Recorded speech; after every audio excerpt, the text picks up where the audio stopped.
immuables. Ce sont des lois qui ne peuvent pas être changées. C'est des lois qui sont immuables, qui sont immanentes. Donc, c'est des lois qu'on vit de l'intérieur de soi-même. D'ailleurs, c'est ça Dieu.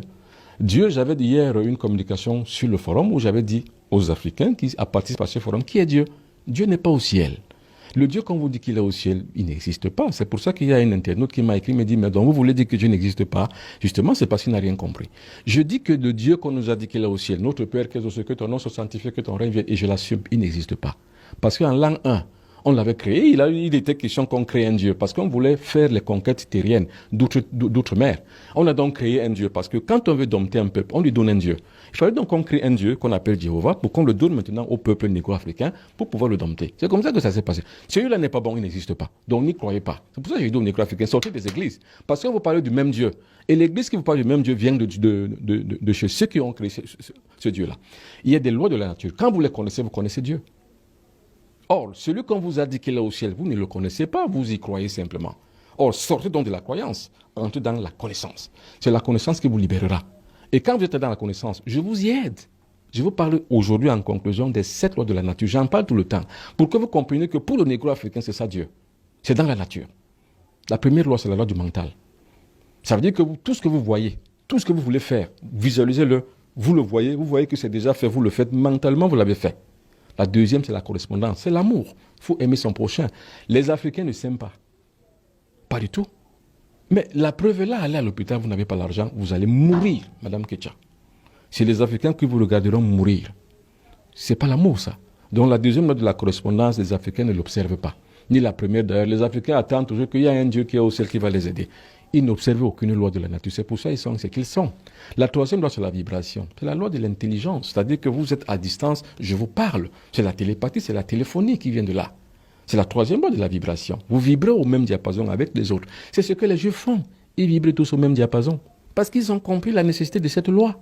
Et c'est pour ça que attaquez-vous à un seul Juif. C'est toute la meute et la cohorte juive qui va se ruer vers vous. Les abeilles ont aussi la même politique. Les Juifs l'ont. Les Occidentaux l'ont à travers leur OTAN. Vous essayez d'attaquer seulement un seul pays occidental, l'OTAN va se mettre en ordre de bataille pour vous attaquer. C'est comme ça que les autres peuples font. Mais les Africains attendent assis en contemplation vis-à-vis d'un Dieu distant et lointain, qui ne les écoute même pas. Il faut donc en sortir, c'est ce que je dis. La quatrième loi, comme je viens de le dire, c'est la dualité. Tout ce que vous faites, Madame Ketcha, il y a un pour, il y a un contre. Vérifiez toujours ce qui est positif et ce qui est négatif. Et en cela, donc, vous allez réussir. La cinquième loi, c'est la loi du temps. Gbagbo a dit, le temps c'est l'autre nom de Dieu. Dieu c'est le temps. Chaque chose est faite selon son temps, à son moment, à son niveau et chaque chose. C'est pour ça que je dis pour les négro-africains, nous ne sommes plus à l'heure de la victimisation, c'est passé. Ne me dites plus, ne vous réveillez pas le matin, venez me dire que la France a fait ceci, la France a fait cela. Je vous répondrai que la France est dans son rôle. Et comme je l'accepte, nous l'acceptons ainsi, nous sommes dans le rôle de proie. Mais c'est comme ça. Or, la proie qui s'énerve et qui émotivement dénonce et se victimise, messieurs, est une véritable proie éternelle. Et c'est ça les Africains. Et c'est pour ça que je dénonce ça. Je dis que non, il ne faut pas dire aux Africains chaque fois qu'ils sont des victimes. Non, nous ne sommes pas des victimes. Nous sommes des cons. Maintenant, quand vous dites à l'Africain que si cela vous arrive, c'est parce que vous êtes un imbécile, un idiot, un con, un vaurien et un sous-être humain, c'est pour lui permettre de changer. Et quand je dis changer, ça ne veut pas dire qu'on dit que j'ai changé, non. Ce sont des états de conscience supérieurs. Il faut y accéder. C'est ce que les autres peuples ont fait, c'est ce que les Juifs ont fait, c'est ce que les Chinois, les Asiatiques ont fait. Nous, on doit le faire. Nous, on le fait parce que moi, je le fais avec ceux qui viennent à mes séminaires et avec ceux qui participent avec moi à l'éclosion d'une nouvelle corruption spirituelle à travers Astra, qui est la plateforme de résistance et de transformation. Et la cinquième loi, c'est le temps. La sixième loi, c'est le genre. Il faut savoir intégrer la femme et l'homme. Voilà ce que les religions négro-africaines font. Ils excluent les femmes. Mais c'est idiot. Mais c'est bête et c'est con. Allez voir les Bambombok. Bon, ce que je connais plus les Bambombok parce que je suis moi-même un Bambok. Les Bambombok, une femme ne s'assoit pas là où est les hommes. Chez les Bambombok. La femme doit être là-bas loin.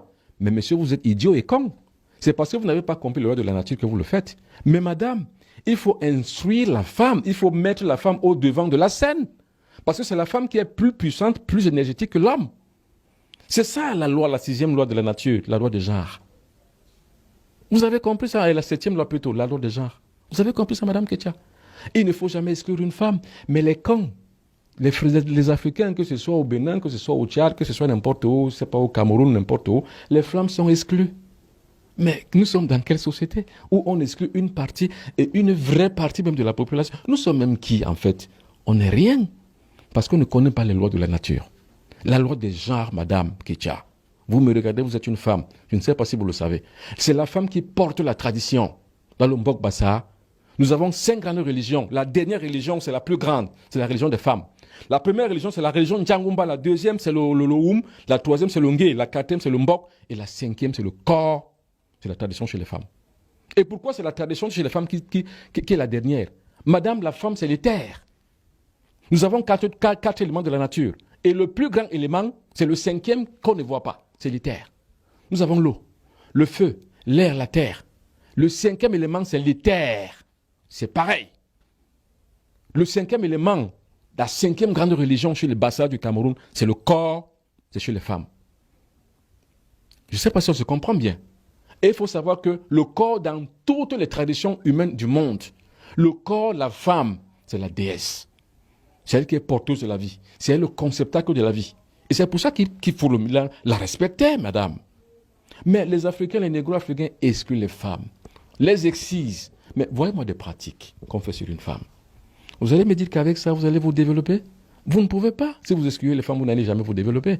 C'est la femme qui est la résistance. Allez en France, c'est Jeanne d'Arc qui est la figure de proue de la résistance française. C'est Jeanne d'Arc. C'est Jeanne d'Arc. Le plus grand, ce n'est pas De Gaulle. C'est Jeanne d'Arc. Et qui était Jeanne d'Arc? Une femme, madame, avec 2 seins et un sexe féminin. Donc les Africains doivent donc comprendre donc ce jeu de la nature afin de comprendre où ils sont. Aujourd'hui, on ne maîtrise rien. Parce que la religion est venue tout basculer, tout bousculer, tout changer. Il y a des énergumènes qui vont venir dire que ouais, c'est normal qu'on sache que oui, la France, oui, non. La France n'a rien fait. La France est dans son rôle de prédateur et vous, vous êtes dans votre rôle de proie. Mais si vous voulez changer, commencez à combattre dès maintenant. Et le meilleur outil, c'est la transformation de la conscience.